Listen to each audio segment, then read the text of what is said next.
Okay, I hope maybe you stumbled across my video after having some trouble with your Shark vacuum, possibly losing suction or creating a loud, kind of a higher pitch suctioning sound at the same time of losing suction. So this is my second Shark vacuum. If I knew this fix, I would never got rid of my first one.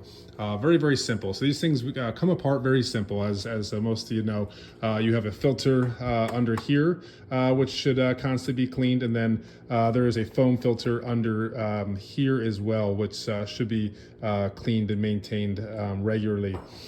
Jams can really occur almost anywhere, even up through your hose. Typically, I believe if you're having a loss of suction, there's a jam.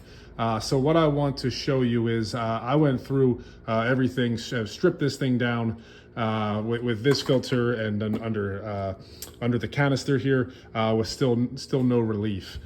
So I'm gonna flip the camera around here and show you what's next. So I'll flip the vacuum around. Okay, so on the underside of my vacuum, I have three plastic tabs here. And if you look closely, you can see there is unlock and lock. So what I'm gonna do is switch all these to unlock one at a time. And there we go. Now this should pop out, little pinch tabs here. This should pull right out. And look at that.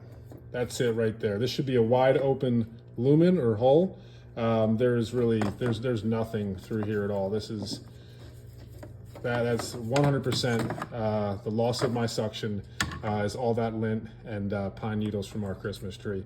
I should be able to plug this in. This should be super silent and functioning properly. Hope this helps somebody.